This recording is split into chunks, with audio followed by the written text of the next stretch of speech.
तो हेलो दोस्तों, आज हम बात करने वाले हैं डेंगू के बारे में।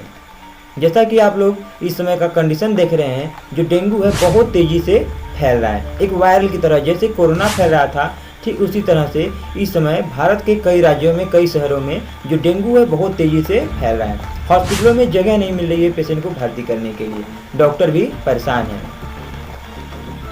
तो आज हम इन्हीं के बारे में बात करेंगे कि जो डेंगू है वो है क्या, आखिरकार डेंगू है क्या, यह कैसे फैलता है, इसके क्या क्या सिम्टम्स हैं और क्या इनमें जांच किए जा सकते हैं, क्या क्या डायग्नोसिस होते हैं और क्या क्या इनके ट्रीटमेंट हैं, कैसे हम इसका ट्रीटमेंट कर सकते हैं। जानेंगे डेंगू के बारे में सभी जानकारियाँ। यदि आप इस चैनल पर नए हो तो चैनल को सब्सक्राइब अवश्य कर लें। तो चलिए वीडियो करते हैं स्टार्ट।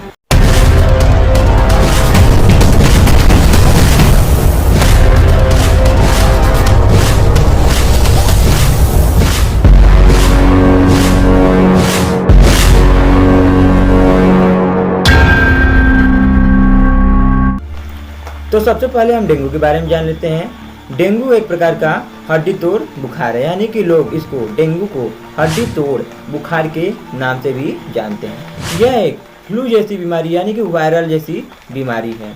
यह डेंगू वायरस के कारण फैलता है।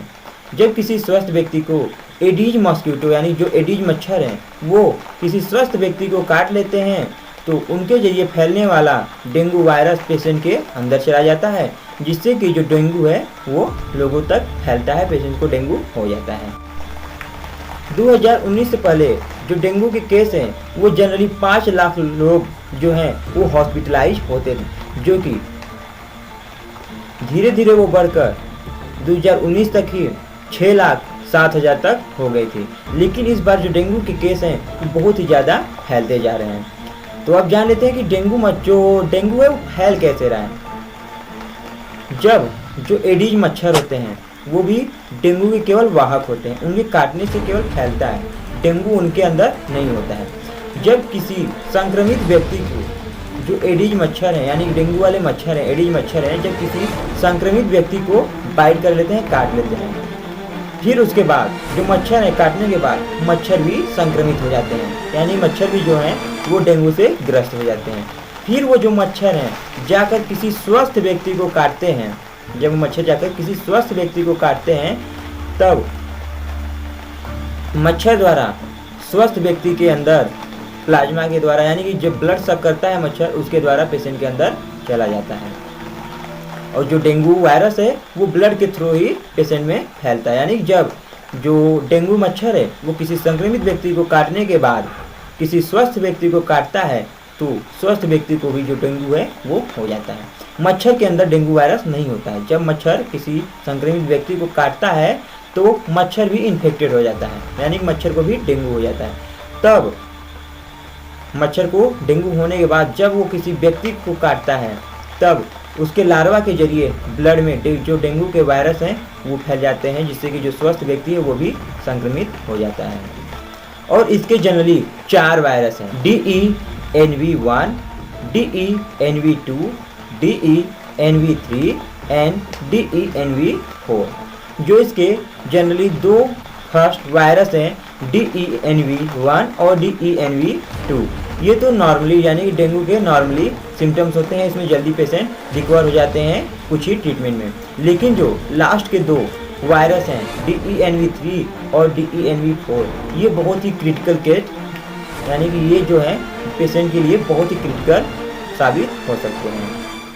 और जब पेशेंट को डेंगू हो जाता है तो उनमें जो उनकी जो इम्यूनिटी सिस्टम है वो बहुत ही वीक होने लगती है, यानी कि डेंगू जब किसी भी व्यक्ति को हो जाता है उनमें भी जो पेशेंट्स हैं उनकी इम्यूनिटी कमज़ोर होने लगती है, कम होने लगती है। यानी कि अगर कोई कमज़ोर व्यक्ति है तो उसको जो डेंगू है बहुत ही ज़्यादा ग्रसित कर सकता है। अगर जो हेल्दी पर्सन है उसको डेंगू इतना ज़्यादा इफेक्ट नहीं कर सकता, लेकिन सबको इफेक्ट कर सकता है। धीरे धीरे कितनी भी स्वस्थ व्यक्ति हों उनको भी इफेक्ट कर सकता है, लेकिन जो कमज़ोर लोग हैं उससे पहले ही ग्रसित हो जाते हैं, जल्दी उनकी जो स्थिति है ज़्यादातर बिगड़ जाती है। तो ये हो गए कुछ डेंगू के जानकारियों के बारे में। वीडियो तो लंबी हो रही है लेकिन जानकारियाँ अच्छी मिलेंगी और सही मिलेंगी।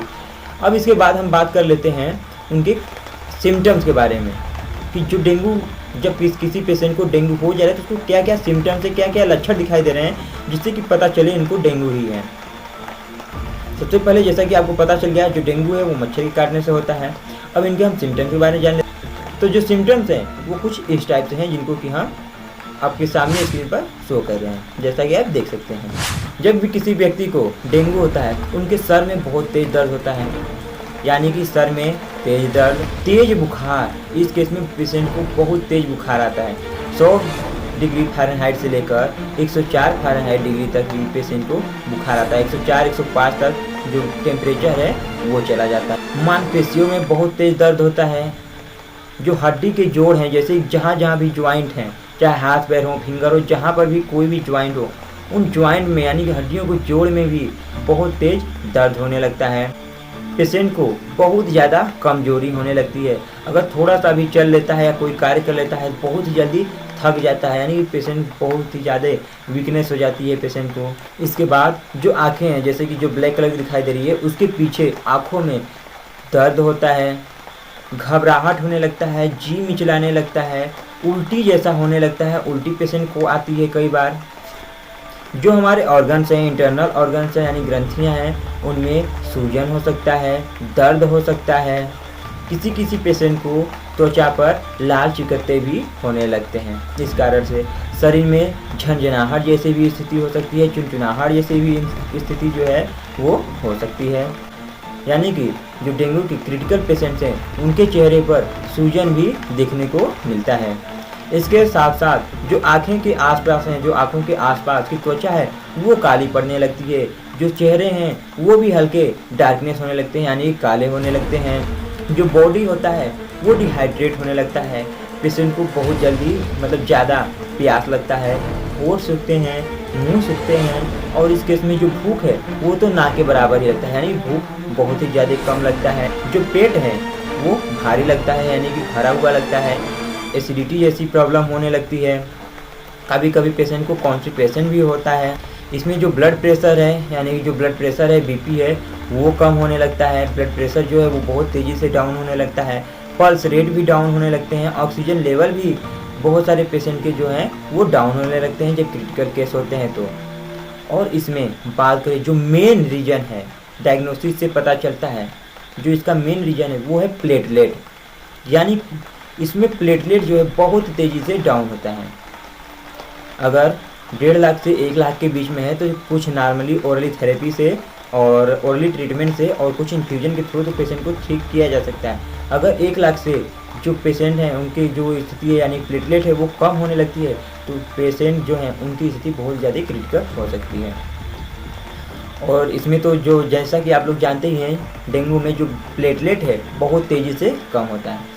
इसके साथ साथ WBC वाइट ब्लड सेल जो कि आपकी इम्यूनिटी पावर को बूस्ट करता है वो भी वीक होने लगता है, कम होने लगता है, कमज़ोर होने लगता है। यानी कि इसमें WBC भी कम हो जाता है और प्लेटलेट भी बहुत तेज़ी से कम होता है, जिसके कारण पेशेंट को बहुत ही तकलीफें उठानी पड़ती हैं। और ये जनरली जो डेंगू के सिम्टम्स हैं 4 से लेकर 7 दिनों तक दिखाई देते हैं और लगभग 10 दिनों तक ये बने रहते हैं।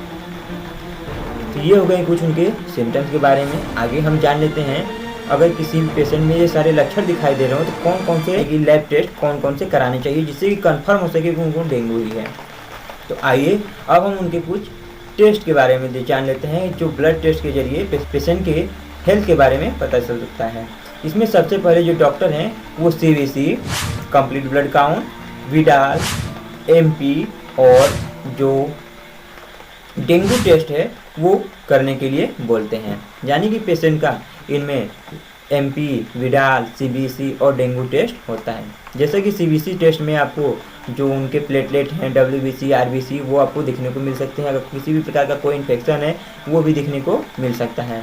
इसके साथ साथ मलेरिया भी हो सकता है, यानी टाइफाइड वो भी हो सकता है। और इसके साथ साथ जो डेंगू टेस्ट किया जाता है, डेंगू टेस्ट के जरिए ही कंफर्म होता है, किट द्वारा जांच किया जाता है, कंफर्म होता है कि पेशेंट को डेंगू है या नहीं।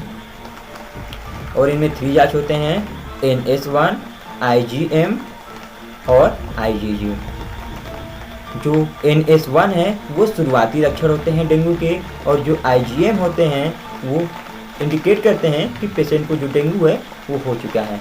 और जो IgM है वो बहुत ही क्रिटिकल केस होता है। IgM में बहुत ही ज़्यादा पेशेंट को परेशानियाँ होने लगती हैं। ये हो गए कुछ लैब टेस्ट के बारे में। अब हम जान लेते हैं इनकी क्या क्या ट्रीटमेंट है। इसमें ट्रीटमेंट भी बहुत ज़्यादा जरूरी है। क्या क्या ट्रीटमेंट है, ट्रीटमेंट के बारे में हम जान लेते हैं। तो जैसा कि आप लोगों को पता है जो डेंगू है इसका कोई भी वैक्सीन या कोई भी स्पेसिफिकली कोई भी ड्रग प्रॉपर मार्केट में है ही नहीं। डेंगू में कोई भी ड्रग डेंगू के लिए है ही नहीं। इसको सिम्टोमेटिकली ही ट्रीट किया जाता है।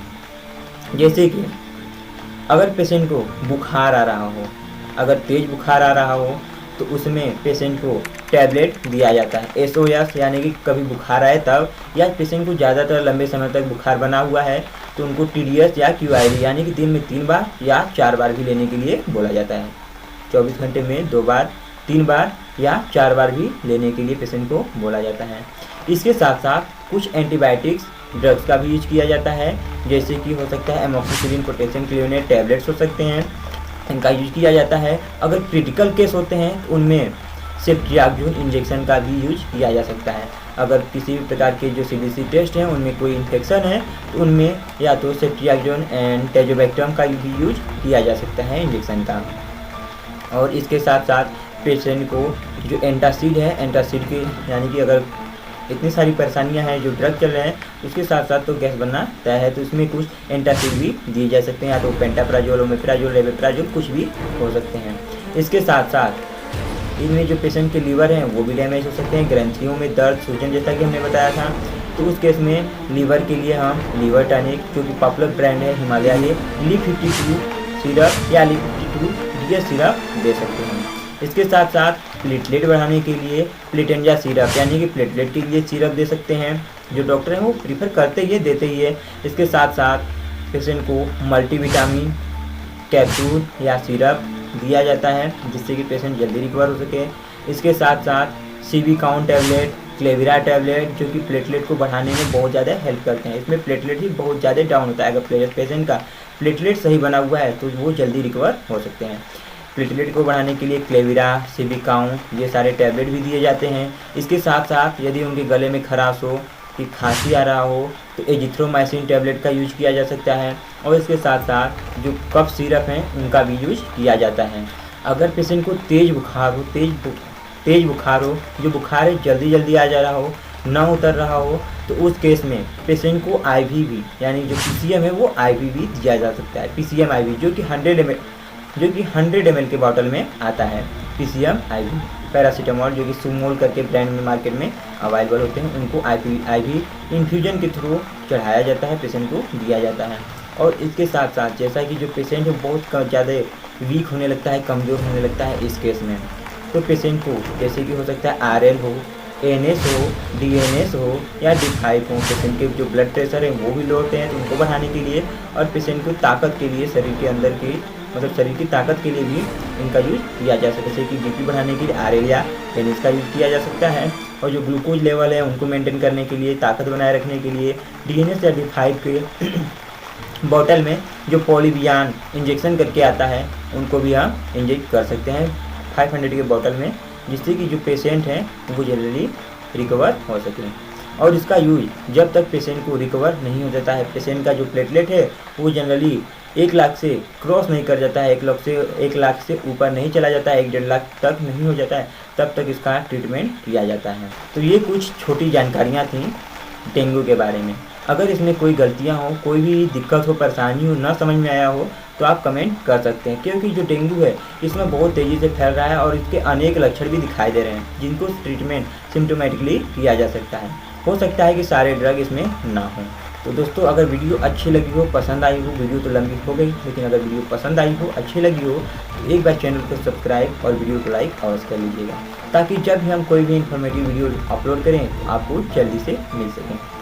तो यहाँ तक वीडियो देखने के लिए आपका बहुत बहुत धन्यवाद। मिलते हैं नेक्स्ट वीडियो में नेक्स्ट टॉपिक पर, तब तक के लिए जय हिंद, जय भारत।